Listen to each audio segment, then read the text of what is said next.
Welcome to the Dragon's Library, your source for games, movies, shows, and more.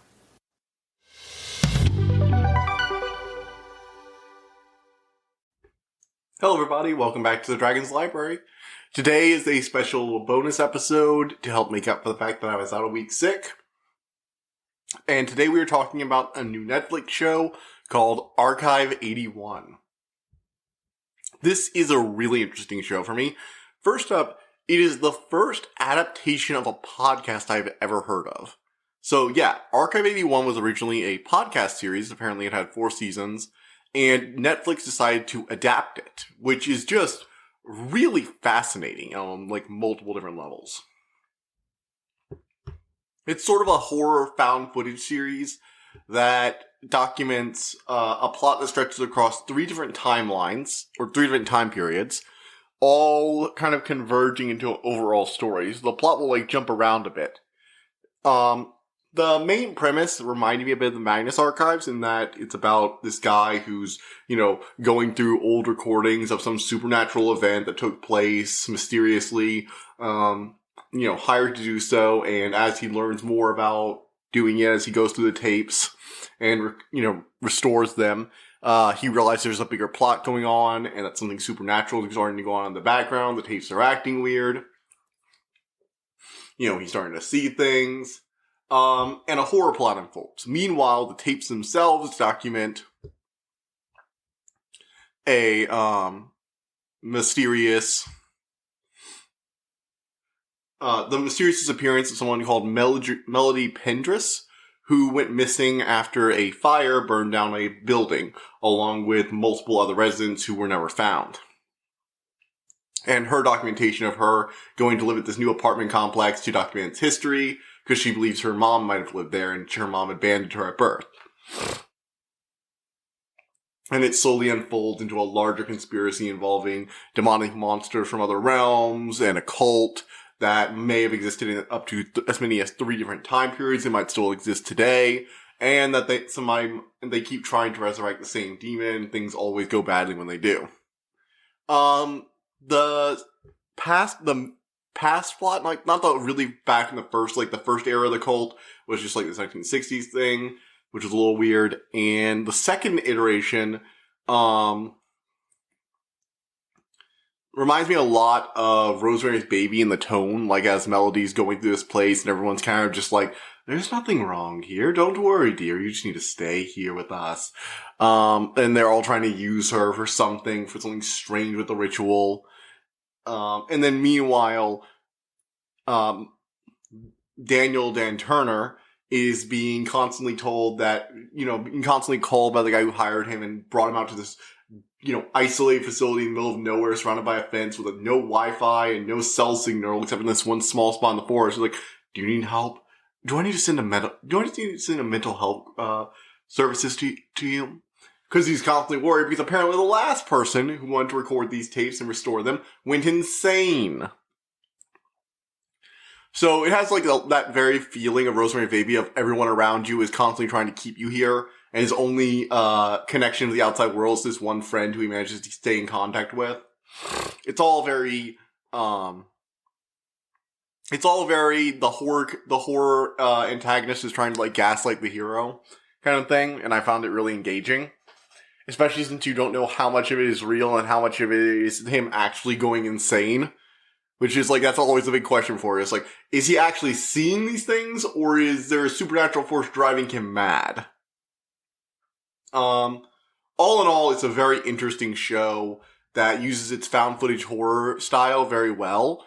I really like how they have a few different types of camera, and they all have different varying levels of quality. The main problem with it is that they kind of drop the found footage in a lot of ways. So, like, they'll have, like, the opening scene be, like, through recordings, and they'll have a lot of scenes through recordings, but every once in a while, they'll just pop into, like, a normally shot scene, outside of the recording, give us more background image than, Daniel is actually supposed to have. Now, a few of these are, like, weird hallucination things, and that's fine, but sometimes it'll just cut to a normal scene, and we'll see, like, part of the footage, and then a lot more stuff around it. Which I'm not sure I feel about. On one hand, it's kind of needed for you to understand the mystery, But by the other hand, I kind of feel like they cut a lot of scenes that could have just been found footage in order to extend the runtime. Because having Melody have her own full-fledged scenes and not just have it be found footage, allows her to develop more as a character, and it allows them to have a longer running series. Like, this barely reaches the eight episodes it needs to be a Netflix series, and that's with all the extra stuff they add in. So if they took it out, I'm not sure it would have been a full-fledged series for season 1. And I think that is a problem with podcasts in general, is that they have a lot of, because they're audio, they have to put a lot more work into establishing the tone and actions of characters through, long, drawn-out scenes of, like, people bashing people over the head with a pipe or crunching their feet through sand.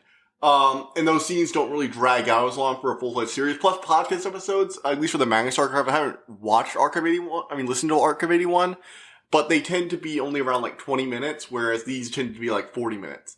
So trying to get a single season of a podcast into a single season of a TV show, yeah, you're going to need to add some more content in there to make it work. And that's understandable. I think it did a really good job of releasing the feeling. I might review the Archive 81 podcast in order to give a better view of this. But all in all, I think this was a pretty good show. I'm looking forward to season 2. The actors were great. The effects were good. And yeah.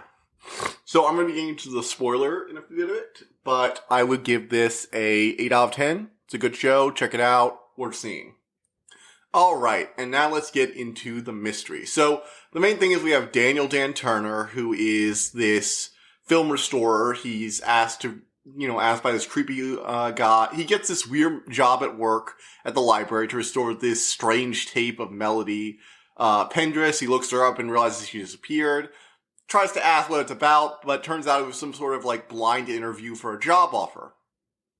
So this guy wants him to look at the tapes. They're very sensitive materials, so he'll have to do it at this separate facility out in the woods. He gets there and realizes that the building is completely empty. It's fully decked out for him, and he keeps being told, hey, if you need any mental health service, just give us a call. A bit of researching quickly reveals that the last person who did this went completely insane. So, Obviously, he lets his friend, Sam, what was his name? Mark, who runs this little podcast, and he very quickly recognizes and says, dude, this is some really creepy horror movie stuff. It's yeah, it is. So I found this small spot in the woods that has cell service. I tied a shoestring over here. I'm going to be calling you regularly to do some research for me on the side on this, make sure it's all on the up and up. And if you don't hear from me, you should probably assume a monster tried to eat me or something like that. The characters realize pretty early on that nothing about this is normal, and that at minimum, the guy might have been involved in Melody's murder, and at worst, there might be something actually supernatural going on here. And they very quickly realize that, yeah, there probably is something very supernatural going on here. This is all very, very wrong very quickly. Dan begins experiencing weird out-of-body experience dreams that reveal more about the murders. The tapes begin acting strangely. This weird demonic creature seems to be lurking inside them, and the static in them is constantly cutting through. Characters in the tapes seem to be acting very, very strange. People in the apartments, Melody is interviewing to get a background on the apartment as part of her assignment for college, and partially also as her attempt to figure out more about her mother who might have lived here, are quickly revealed to be very, very strange, some of them acting odd, almost possessed at times. And then she notices that, and then one day she goes down and realizes there's this strange chanting always at some nights. Well, she goes down there and finds there's a big old club, the Historical Society, and they seem to be strangely chanting in front of a demonic statue and then have a weird orgy cult thing going on. And yeah, it's very quickly yeah, this place is weird. There are some drug addicts on the 6th floor, huffing this strange mold that seems to go in this place, and that she's warned over and over again not to get exposed to it. She invites her friend over for a little while, and she starts painting some stuff, with this strange older woman upstairs, only to go all oh my Melly, we should stay here. This place is so nice. Very strange, very taken in by it all. Which is, obviously a pretty strong turn from where she was originally. And it's quickly revealed that there's some kind of demonic cult here, and they want Melody and also this other little girl whose mother lives there as well, called Jess, who has these weird, strange seizures and feelings of emptiness and being drawn to something. And they're both going to be used as conduits in some sort of weird demonic summoning ritual in order to make the better world for them to live in. You know, the demon cult stuff. This is revealed to be linked to even older cult activity, which burned down the mansion on the plot of land where this apartment complex now stands. And yes, it's all very weird. Apparently, there's a lot of things about, like, how, you know, the old beliefs of spirits being able to be trapped in photos and how video cameras could reveal that, which was not there.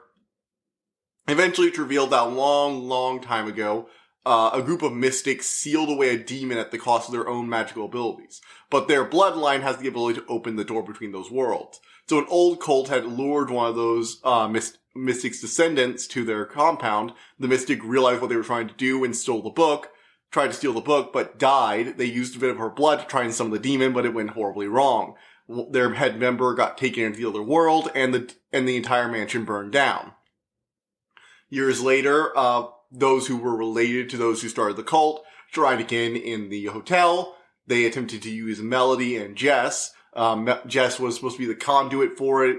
Melody was also unknowingly a descendant of those same mystics, and something horrible happened and the building burned down. Years later, these tapes have the ability to activate the portal again. Basically, you use the book, you use the blood, you use a strange resonance, and you use taped or photographs of the monster, and you can open up a gateway. However, the monster can't get out without the permission of one of the blood relatives, and also a special physical key, a sort of chime, a resonance fork that you get to chime in the right order. This is revealed by the old groundskeeper lady, who is, surprise, surprise, revealed to be Melody's mother, who left her at the orphanage because she didn't want her daughter to be hunted forever by those who seek to use their blood to summon unspeakable monsters from other worlds. Which, yeah, that's fair. And it's revealed that that Samuel Spare, the leader of the cult, lured her there with this false identity that her mother had lived there for years. So basically, he created the fiction that her mother had been there for so long, in order to do that. In addition, it's real Daniel Turner has a relation to Melody in the fact that his father was her psychologist. Was her, basically her therapist, essentially. And, had been trying to help her when the building burned down, trying to prevent her from, getting caught up in all this and save once he realized she was in danger. But he failed, and then those who would seek to destroy anyone related to this kind of cult magic forever, burned down his house. There apparently is some other mysterious group who will stop at nothing to prevent this from ever happening, including murdering people. The other side of the extreme from the demon cult murdering people. And apparently Daniel had been walking out the dog that night when they burned the house down, and that's the only reason he's still alive. Meanwhile, you have Virgil Davenport, who is now the brother of Samuel Spare, who is trying to summon the demon, after all these years by getting Daniel or someone else to review the tapes and act as a conduit, go in there and open the door. Meanwhile, the creepy old woman, who was actually Iris Voss, who was, I think, not Iris Voss, but I forget her name, but who was Melody's mother, has been trying to use him in order to get Melody out of this other world, because apparently she got trapped in there during the cult's final attempt at ritual when she was attempting to save Jess, who's now grown up. Her friends are grown up, and they basically do a controlled version of the ritual to try and go in and pull her out. Daniel goes in there to pull her out, and they face off against the cool monster. The monster design is very interesting. It's like this weird faceless design that reminds me a lot of, what does it remind me of? It reminds me of the Birch from Burdeo. That's from like Crypt TV's small horror stuff. That's what it kind of reminds me of, actually. Very, very interesting design. I really like it a lot. Especially when it's like emerging from the TV static. Shots like that are all really, really cool. But Daniel manages to pull her out just in time. But surprise, surprise, he's nowhere to be seen. Odd. Wonder what's going on. Meanwhile, Daniel wakes up in a hospital. Should be told he miraculously survived that strange fire and they found him in the rubble. Because, dun dun dun, he's in the past now and Melody's in the future. What are they gonna do? That's actually a really interesting hook for season 2. That's like a way to continue it after this main plot. It's like, alright, so now we gotta figure out what happened to Daniel in the past and Melody will be the one investigating the future with Mark and her mother. That's actually cool. I really like the idea behind that, and I think it's a really, really nice hook for season 2. I'm probably going to be listening to this on a podcast, so I might do a separate review of Archive 81 as a podcast series, so look forward to that in the future. This episode was a little short, didn't have much to say about Archive 81, there's some other things, but I'm just still not feeling that great right now. Tomorrow I will be posting my review. On Monday evening, I'll post my review of Existentially Challenged by Yahtzee Croshaw. And on Tuesday morning, I will have the review of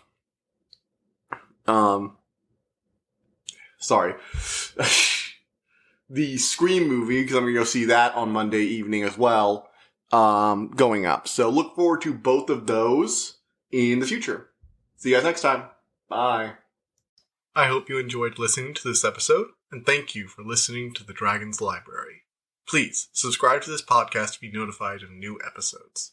The Dragon's Library releases new episodes Tuesday and Friday each week, and you can follow us on Twitter at dragon_library2. If you want to suggest an episode topic, my email is in the description below. And as always, thank you so much for all your support.